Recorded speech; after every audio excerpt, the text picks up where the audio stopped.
Well, welcome.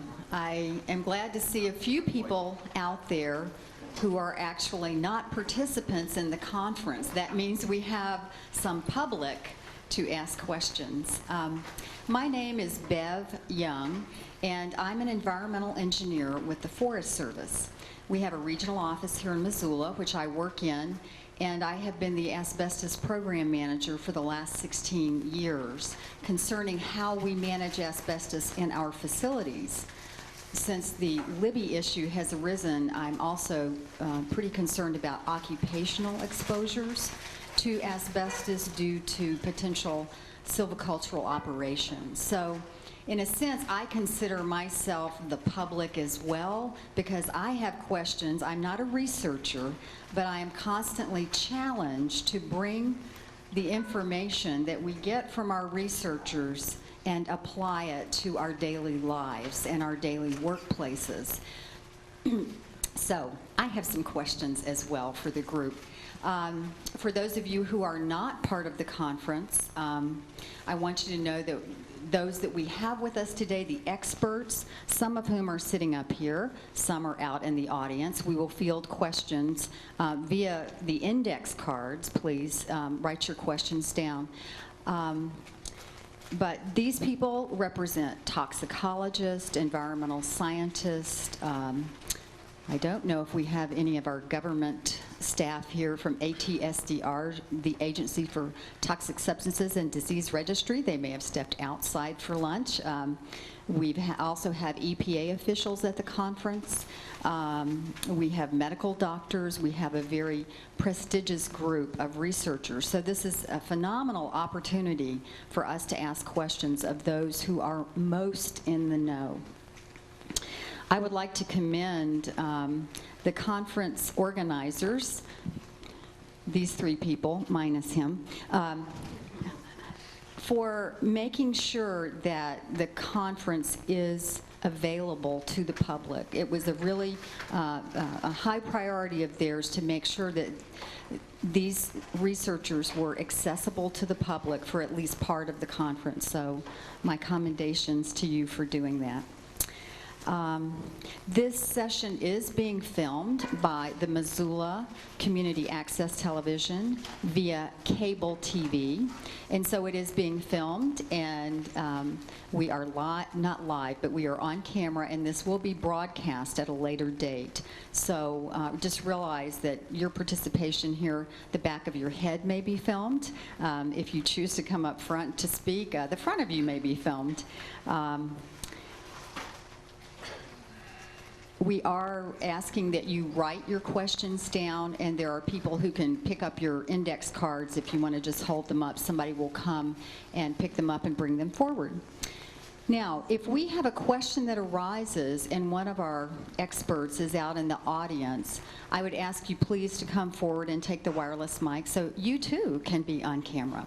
We want more than the back of your head. Well, I'm going to start with a question. That's one that we get asked frequently, those of us who are in the role of translators of dealing with the public. EPA states there is no safe level of asbestos in dust. Please explain what that means. And also, as a second part,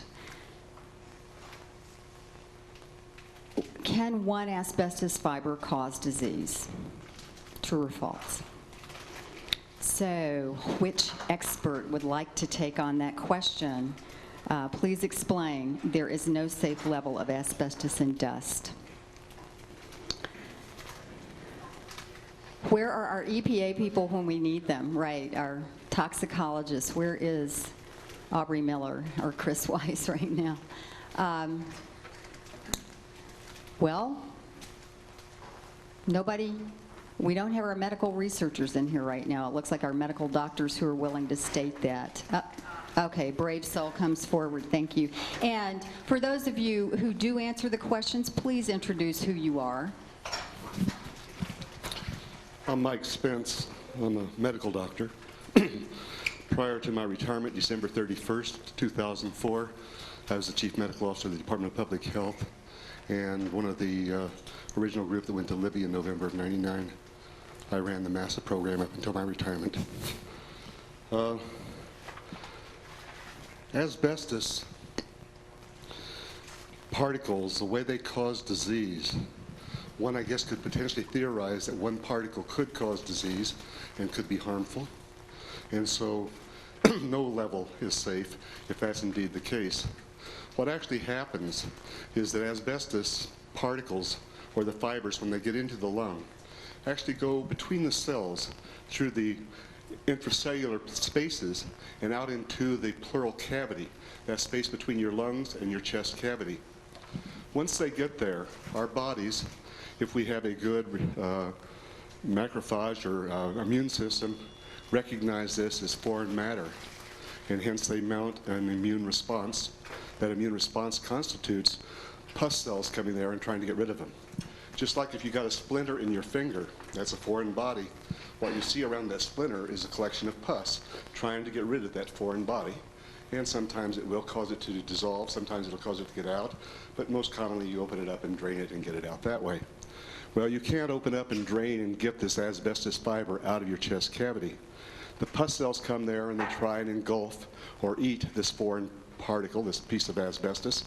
And so they surround it, they engulf it, and they release a lot of chemicals, enzymes, and peroxidases and other chemicals trying to cause it to dissolve and go away. Asbestos is very unique. It's inert to these chemicals and nothing happens. The end result is the pus cells, when they're trying to release these chemicals, they die. The asbestos is left there. So what happens? Another pus cell comes along and tries the same thing, repetitively, over and over and over again. Well, although it's not doing damage to this inert piece of asbestos fiber, these enzymes or peroxidases, these chemicals, are doing damage to the tissues inside the body. They are causing little scars on the area where they are attacking.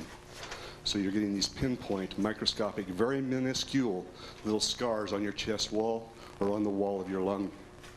And what basically happens over a period of time is this process is repeated billions and billions of times over eons or years. We know that the latency period for asbestos-related disease is measured in decades. What we see is these scars coalescing and getting larger and larger until you get the fibrosis that we recognize as clinical disease.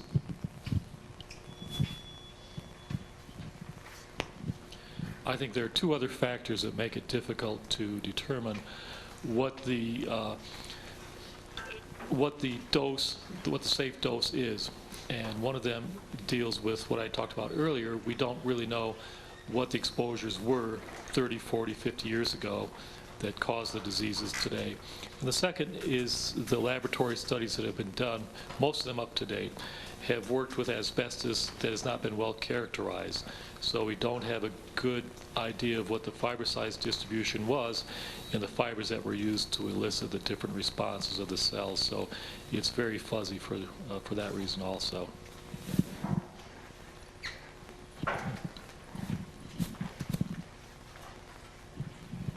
Andrei Holian here at the Center for Environmental Health Sciences at the University of Montana. There is no, this is, as you suggested, this is a controversial topic. And there have been, this has been discussed in the literature. There was a whole series of articles that appeared in Science a number of years ago, and different groups represent different points of view. I think just to segue off a little bit of what Mike said about this, it also has to do with what disease you're talking about as well, which may complicate the interpretation. Something like lung fibrosis, where it engulfs larger areas of the lung, one would kind of intuitively think that it must take at least a number of fibers to involve large areas of the lung to have this disease. If you look at another disease such as mesothelioma, theoretically, one fiber causing a mutation in one cell could get that and to proliferate and develop ultimately into a large tissue mutated tissue area or a cancer.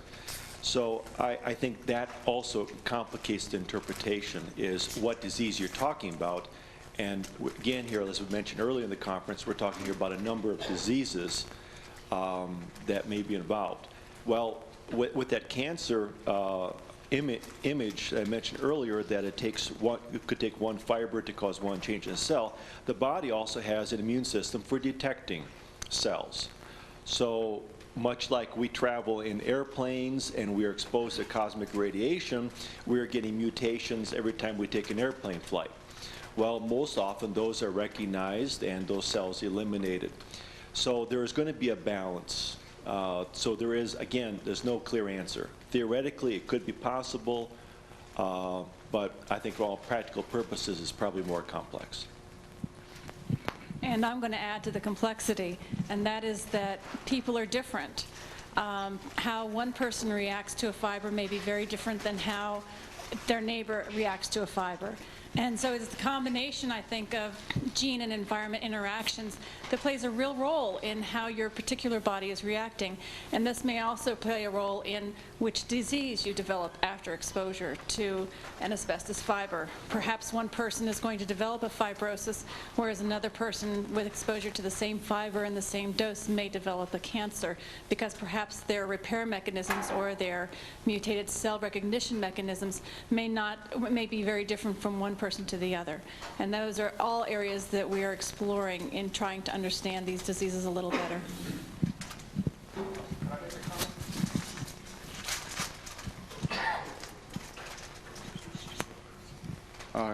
Good afternoon. My name is Jay Flynn, and I'm the medical director for the Libby Medical Program. That's the health benefit program that was put into place in April of 2000 for the people in Libby, Montana, who have asbestos-related conditions and illnesses. And I read the reports, medical reports, x-ray reports on our members day in and day out. And certainly in Libby, Montana, the big thing that we see are the pleural plaques. And I would like to just give another possible version as to how these pleural plaques are forming. And I think that what happens is that the patient inhales the asbestos fibers, and then they get down in the lung and they migrate out to the very working part of the lung, the alveoli, and they get into these little tiny airways. And we all know, as we're breathing here, our lungs act as a bellows, continually breathing day and night. And part of I think what happens is that this bellows effect carries these fibers out to the periphery of the lung. And the lung is lined by the parietal pleura. On the chest, by the visceral pleura. On the chest wall is the parietal pleura. And I think that what happens is these fibers make their way out through the visceral pleura, and now as you breathe with this bellows effect, they scratch the parietal pleura, and that's where the pleural plaques form. And as they scratch the pleura, scar tissue's laid down. And the scar tissue, when you look at it under a microscope, is just collagen fibers. There's very few cells in it, and it's very, very rare to even identify an asbestos fiber in it. So as it scratches, it forms this little piece of scar tissue, which becomes a pleural plaque. And I agree that everybody reacts different when their parietal pleura is irritated by these fibers. Most people form pleural plaques. Those whose mesothelial cells don't like this irritation do other things, and I think that's where the mesotheliomas come from. And I think it's a gene thing that regulates the mesothelial cells in the parietal pleura to determine what happens, who gets pleural plaques, who gets the mesothelioma, who gets the pleural thickening. Thank you. It's not a simple answer. So when you have a group of people out there asking you, can one fiber kill?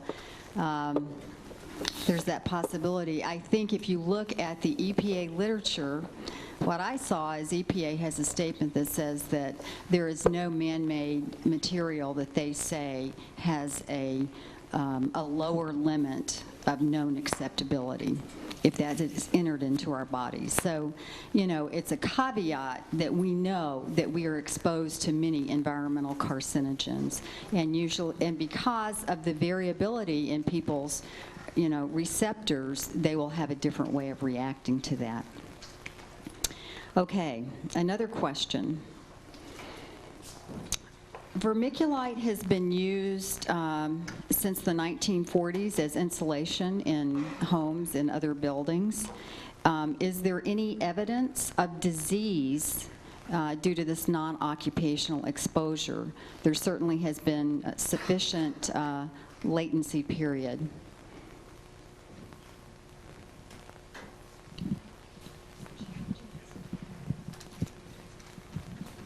I'll begin this one. I think there are several people here that can address it as well. I'm Jean Pfau. I'm an immunotoxicologist here in the Center for Environmental Health Sciences. And my interest is really in a disease that hasn't come up in discussion yet, but will later, and that is in immune or autoimmune diseases. And I have the privilege of working with epidemiologists who are asking that very question and studying some of the research that's come out of Libby in particular, that has shown that that asbestos-related diseases are indeed environmental in addition to being occupational, and that environmental exposures, whether people used it in their gardens or used it as insulation or used it for a variety of activities, they are seeing disease in these individuals. So it is an environmental disease as well. As to the question of whether or not vermiculite itself is a disease-causing agent, we do not know. What we do know is that because of the types of the disease that are developed after exposure to asbestos-contaminated vermiculite, which are the types of diseases that we are calling asbestos-related diseases, we assume that folks exposed to vermiculite are also exposed to whatever levels of contamination of asbestos that could potentially cause disease. Was that essentially what the question was? There are known just environmental cases of disease. There is a group of folks up in Manitoba where housing was built and insulated in vermiculite. It's a wonderful insulator. You can imagine in the far north it works very well. And there is a cluster of mesotheliomas associated with this community, and they are now investigating the vermiculite that is in those attics. And is there any vermiculite in the potting soil that I just bought about a week ago? The question is, Is that bad for me? Should I just throw it back and take it back to Walmart? the question that was asked was, is there any asbestos in the vermiculite that was just purchased at Walmart last week?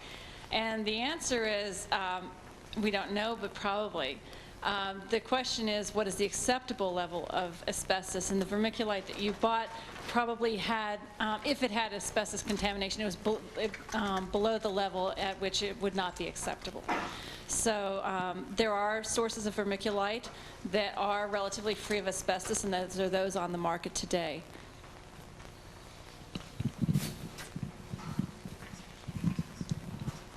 And I'm sure there's people that know more specifically than I do about this, but what I've heard is that most of the vermiculite that is currently marketed comes from mines in South Carolina and also Virginia. They state that the product is asbestos-free, and you probably know that the definition of an asbestos-containing material is one that has 1% or more, or is it more than 1%? I always forget where the 1% falls, but the point is, I guess from what I've learned, is that with the tremolite contamination of vermiculite, levels of 1% are still of concern to public health. And that's where my interest lies, because I've had a lot of vermiculite tested for asbestos content, and most of it comes back as non-asbestos containing material. That doesn't mean that I rest easy knowing that we have people living and working in buildings with that insulation. And I think this is what we see frequently now in the real estate market. You know, people are going out, they're looking at houses to buy. Oh, it's got vermiculite attic insulation. What do I do? You see a lot of properties sit on the market for a while now. Okay. Yes? There are also 3 talc mines, as I understand it, down by Dillon. And based on what I heard earlier about the contamination of talc, should we be worried or concerned about this, and also about the trees around these talc mines? I can confirm for you that there are multiple talc mines in Montana. The state does have a map of all of the talc mines available. And I'm going to hand this off to a talc expert now. People in the talc industry would say that I am not a talc expert. But the kind of talc that I was describing earlier is an unusual type of talc in that it was fibrous in its origin and remained fibrous in its final state. If the talc mines in Montana are platy talc, there probably isn't a problem. So we would need to find out what type of talc it is then. Okay.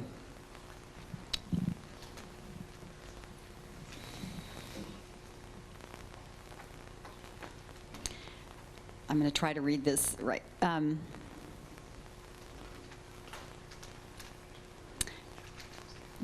Do trees have immunosystems? Is that capturing it?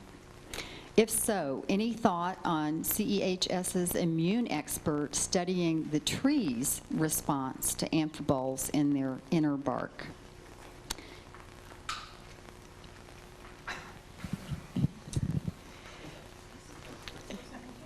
Thanks.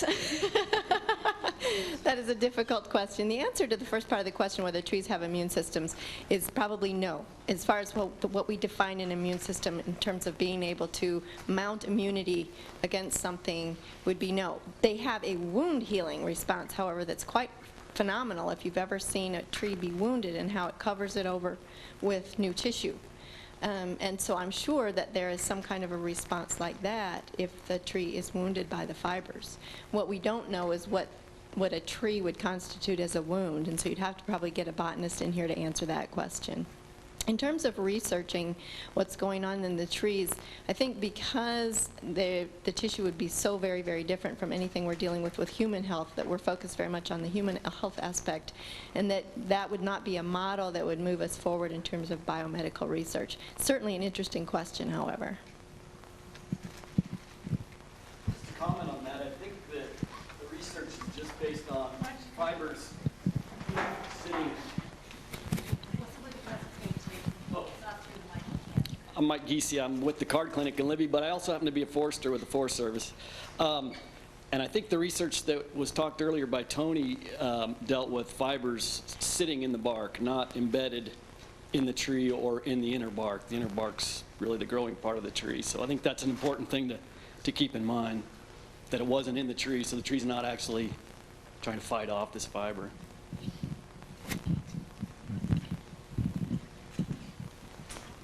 To consult momentarily here to make sure I am reading properly. Excuse me.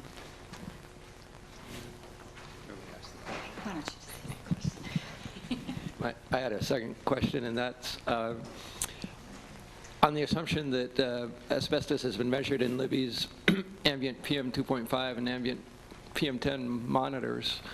Has there been any attempt to, I guess, back estimate what proportion of the asbestos concentration in the monitors comes from wood stoves and burning wood with asbestos?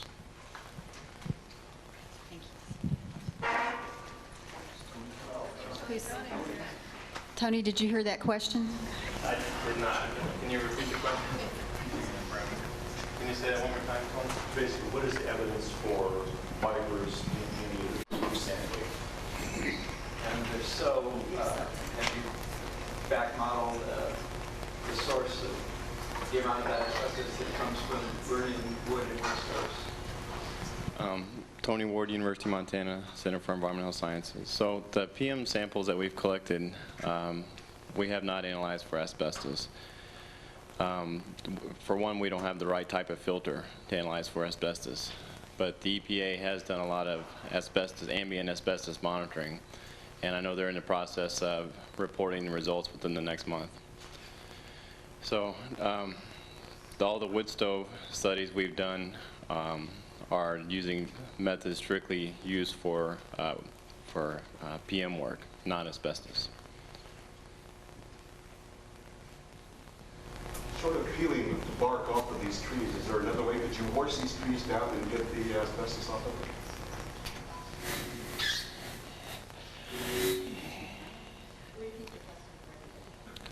Can you wash the trees down and get the bark, the asbestos off of them? I'm thinking about buying them out there and selling them, making money. That's one option, you know, rip off all the bark and take down all the trees. And helicopter mine them so you don't stir up any dust in the process. Exactly. When you do your bark analysis, can you tell, you know, which fibers are on the most outer part of the bark versus which are on the inner? And with the bark, how is it related to the aging of the tree? Is the outer bark the oldest bark and the inner bark the youngest bark? Right, I can answer the last part of that question. That's true, that the outside of the bark is just like skin when it grows. It's the oldest is the outer, and it sloughs off. As far as the analysis, We haven't gone to the extent of trying to discriminate where exactly on the bark the asbestos is. We were just doing a gross, take a chunk and analyze it. Certainly, one of the permutations we'll be looking at in the future is where exactly in this bark do we have the highest concentrations of fibers. From what I saw by the SEM, the high concentrations were hid in the nooks and crannies. You know, when a dermatologist wants to check the skin, like you're checking the bark, he does a punch biopsy. Isn't there some kind of a tool or something where you can go up to a tree and just do a punch biopsy so you know, like you did your samples in the pond, you know, the oldest, the youngest, and where the fibers are? We'll look at that. For those of you who have not been involved in the discussions this morning, Tony Ward presented some research about the deposition of asbestos fibers on the tree bark in the area surrounding both the mine and outside of Libby, and the concentrations are very high. So there's a concern there, especially for those who log and who burn wood, and that's what's precipitating these questions. Okay. Are asbestos substitutes safer than asbestos are asbestos substitutes safer than asbestos in new products? So those products which have supplanted asbestos, are they any safer for us? I can only address that as a researcher who, in trying to do our research, we're always looking for something that's basically a negative control. That is, something that we can add to our research experiments that we know will give us a negative answer. If we're asking, does this fiber cause inflammation, for example, we want something that we know will not do that. And the search for something that we can use as our negative control, as our safe fiber, has resulted in a great deal of frustration. And we've done a lot of reading in the literature trying to find those fibers that we can use as our negative control. And so far, we've been stymied by the fact that most of them do form some kind of an inflammatory response, and many of them, in fact, do cause fibrosis. Have you studied fiberglass? We have not looked directly at that, although I might direct that to some of the earlier studies in my work. We haven't looked at fiberglass, but it is in the literature that it is actually has the potential to cause damage. I think you have to look outside the laboratory setting and evaluate materials before you use them as controls, because the unique aspect of asbestos is its very narrow diameter that allows it to get into the deep lungs where only the macrophages can work with it. So if you're working with something that's not going to make it into the deep lungs, like fiberglass or wollastonite or some of the other minerals that are acting as substitutes, then I think that you're not really looking at the problem. So many of the substitutes that I'm familiar with do not have those properties that allow it to penetrate to the deep lungs, so they probably are not the problem that asbestos is, but I can't say that about all substitutes. I think another characteristics that we have not touched base on is the durability of the fibers. If you were to look at glass fibers, in tissue culture, they tend to induce inflammations, they induce phagocytosis. But when you get into the animal models, glass fibers, they do not persist as long as many of these asbestos, and so they tend to fade away, so to speak. Asbestos lasts forever, so that's why they produce this chronic inflammatory response, produce free radicals, and there's 5 or 6 mechanisms on how asbestos can induce tumors. And tomorrow in the mechanism section, we'll try to answer some of those as well. You can still be writing questions and holding up index cards, and someone will come and pick them up, okay? What concerns does talc baby powder and also talc and foot powder have for exposure to asbestos?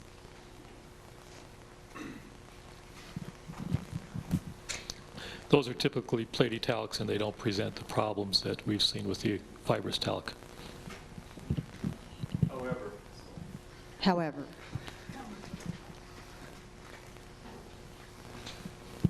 the use of talcum powder does present itself another problem, not related to asbestosis or mesothelioma, but there's a really large body of evidence demonstrating the use of talcum powder in powdering diaphragms and the development of ovarian cancer, a cancer that looks much like a mesothelioma. that's interesting, because when I first came to work for the Forest Service, we had an individual there who had developed ovarian cancer, and she asked me, could this be due to asbestos exposure? And at the time, with my knowledge that I had, I said, I haven't seen that in the literature, but obviously there's the potential for some association there because of talc and the amphibole fibers. But also talc. Now, so building on that issue of platy talc versus, I'm sorry, what's the other form? Fibrous. How many fibrous talc mines are there that are in production now, and what is fibrous talc used for? Fibrous talc is used mostly in industrial applications, paint thickeners, for ceramics. So it's usually not in a form that's becoming aerosolized. Is this question, you can ask a question, is this question related to asbestos and crayons? So you're asking a question now about asbestos content in crayons? Okay.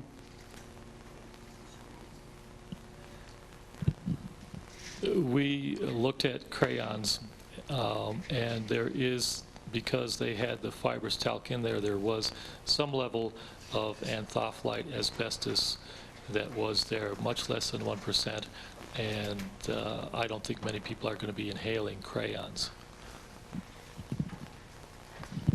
Eating them, yes, but inhaling them, no. Okay.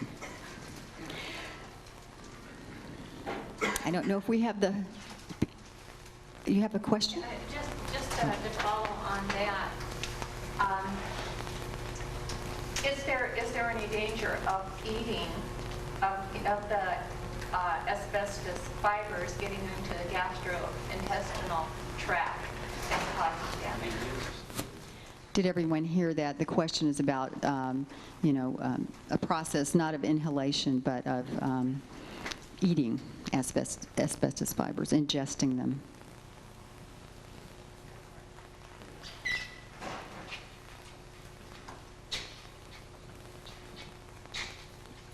The Agency for Toxic Substances and Disease Registry publishes a book that's called Toxicological Profiles. And if you look at the toxicological profiles put out on asbestos, there are several articles in there that they refer to where people have developed gastrointestinal, namely colon cancers and renal cancers that had high exposures to asbestos. And the question is brought up, but not proven by any stretch of the imagination, whether they ingested it and it caused it locally there in some individuals that may be more susceptible than others to this. But as a direct relationship, no one knows. But because there is literature that would hint towards this, it's certainly a question that needs to be further asked. There was a great deal of research done on ingested asbestos using animal studies 20, 25 years ago, and they did find that the asbestos that was ingested could transmigrate, that is, go across the intestinal submucosa and enter the bloodstream, and once it gets there, it can go anywhere it wants to. And as a matter of fact, Phil Cook with the US EPA in Minnesota Duluth, when the taconite tailings were a hot topic, he looked at people who were drinking straight Lake Superior water, unfiltered water back in the late 70s. The water had lots of taconite tailings, and taconite is very similar to asbestos in many ways. And he looked at the urine of these people, and the taconite tailings were in the urine of the people versus the control group who were using well water and had no taconite tailings in the urine. So we do know that the asbestos can, through ingestion in the GI system, pass into the blood. But the evidence for cancers, as you said, is anecdotal rather than proven statistically.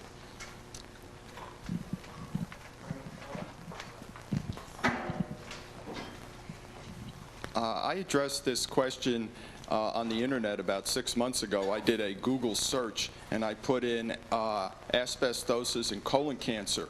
And the first 20 hits I got on the internet were all law firms saying, yes, there is an association. As I went through all of the hits, I could not find one single peer-reviewed paper from a medical journal that stated there was a relationship.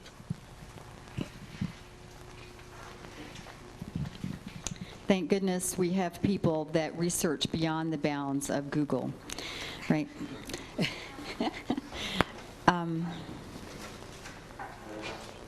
This is one of my questions.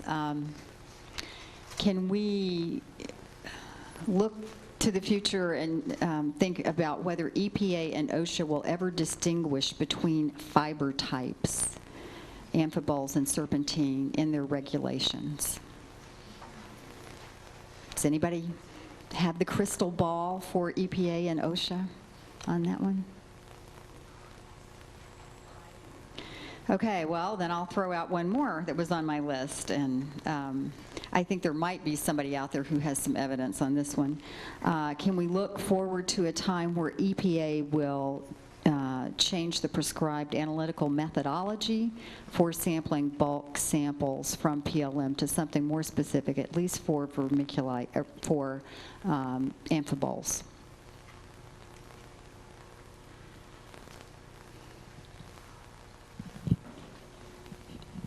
I'll just say that I hope so. There have been a lot of advances in the types of analysis that are done, and the EPA is composed of scientists just like other facilities, and scientists have this quest to keep moving things forward and moving the science forward and making improvements and doing it better, faster, and more reliably. So I envision the fact that they will move forward, and once any type of further analysis has been conclusively demonstrated to be accurate and reproducible and sensitive, I'm sure they'll move on. Before Jim goes, I think the Libby situation has taught us a couple of things. One is that standardized methodology initially in Libby, at least if I remember the story right, missed the fibers. And so we're learning to revise our standards and our analytical techniques to fit a larger set of amphiboles. Then I'll pass the mic. Well, actually, the EPA has come up with a methodology specific for vermiculite. Vermiculite attic insulation. We had a couple of meetings, one in Cincinnati 2 years ago and a follow-up in Alexandria a year ago. And a method was developed. It's called the Cincinnati method, and you can go to the EPA website and find it if you look for vermiculite attic insulation. And it goes in a stratified approach. First of all, you use a stereo microscope and look for the big clunkers of asbestos. They're very easy to see, usually in the Libby stuff. You pull them out, you do a gravimetric analysis, and you stop because it's there at high concentration. If you don't see it there, then you have the vermiculite that you've already run through some water. You've got the rinse water, and you look at that by TEM. So there is a method where you can look at the vermiculite at several levels of intensity to see whether it is there or not, and at what concentration. And I just might add that part of the whole issue is how the sample is collected. Techniques that were used 15 years ago for sampling vermiculite were just go in there and grab a sample of it. Now they have a sort of a stratified approach to sampling and getting the fines that are at the bottom that settle out. And typically this is attic insulation that we're talking about.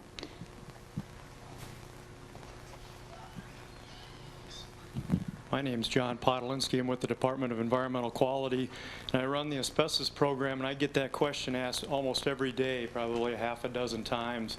And we wrestle with it an awful lot because as an administrator of regulations, and as somebody mentioned up here earlier, an asbestos-containing material is anything that contains more than 1% asbestos.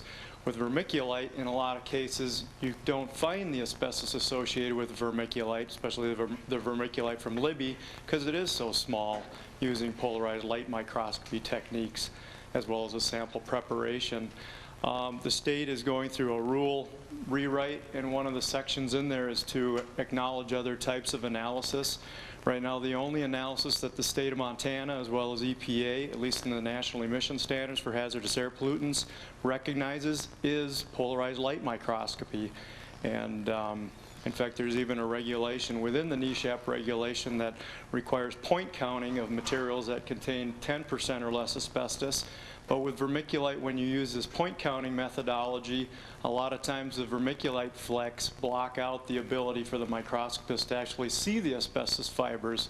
So we've had instances where vermiculite has been removed in a manner that's not been safe or protective of the health.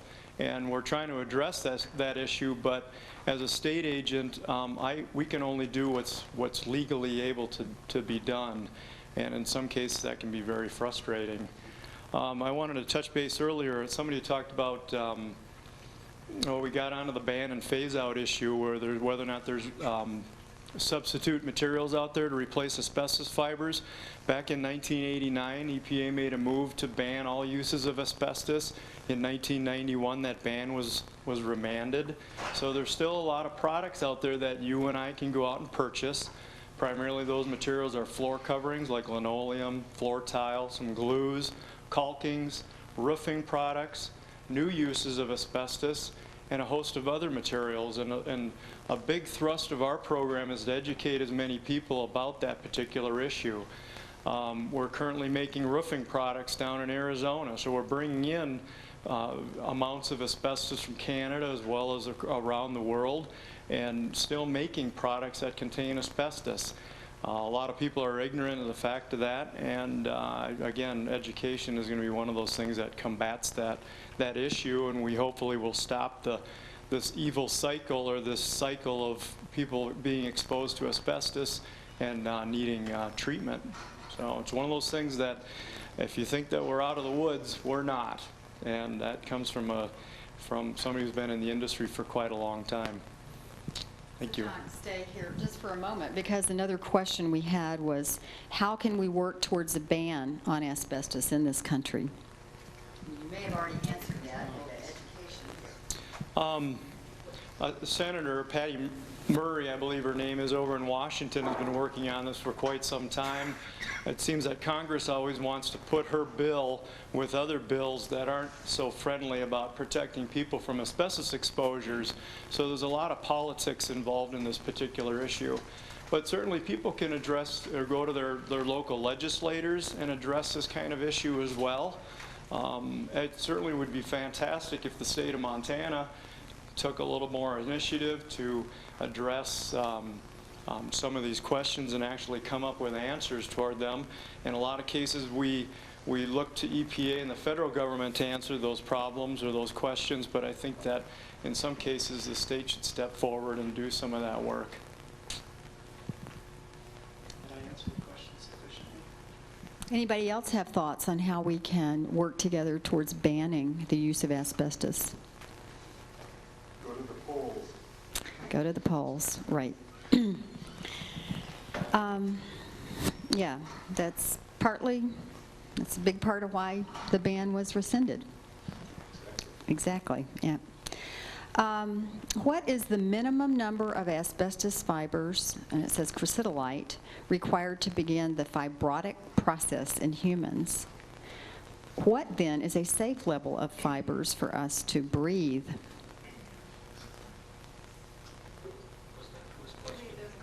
Okay. It was, yeah, it was not specific to chrysolite. Okay. Those are all the questions that we have on cards, but I bet that there are some more questions out there. We have about 20 to 25 minutes. No, okay. Do we? Oh, okay. So we'll take one more. I heard a statement earlier today that one of the reasons that we've made so much progress in HIV disease was that because tons of money had been thrown at it. If all the money available that you wanted could be given to you to work in asbestos-related research, where would you initiate your interest and your focus? Would it be towards a cure? Would it be towards prevention? Or would it be towards some other aspect? Mechanisms? I'll be foolish enough to take a first stab at that one. I believe it would be towards basic mechanisms, because out of understanding basic mechanisms could come the possibility for developing treatments or cures, and you could also then develop the rationale for proposing prevention. So I think, of course I'm coming at it from the perspective of a basic scientist, but for me, that's where it starts. I mean, I got my training in a cancer hospital, MD Anderson Cancer Center, and one of the questions that was always raised was, why is somebody studying transcription or translation? There's some very basic research in the cancer hospital instead of working on therapies. And it's because if you don't understand the building blocks of what's going on, you can't understand the entire building, and you can't figure out a way to make it safe and prop it up and fix it when it's wrong. So part of basic research would be going towards understanding where things go wrong so that you can fix them so that they're right. That comes into therapeutics, the development of new, maybe the medicinal chemists come up with a new medication that will help people's symptoms. I think we deal with a really unique problem with asbestos because a lot of times, if you're a surgeon, when in doubt, cut it out. You remove the cause of the problem. There's no way to get the asbestos out of our bodies once it's there. So I think that if we understand the processes of disease development and the multitude of diseases that we've already talked about, then I think we can design ways to interrupt those processes and give better quality of life to people. Well, Mike did say that there's an unlimited supply of money, so I suggest we work on the prevention as well. When I was in college, I was very impressed by one professor who said those working in cancer research should be better spending their time getting carcinogens out of the market. If you stop the source of the problem will eventually taper off and go away. And I believe that's the case here. The ban is a critical thing, but it doesn't help the people who are affected now. So mechanism is as well crucial, and since we have all the money, I think both would be the flippant answer.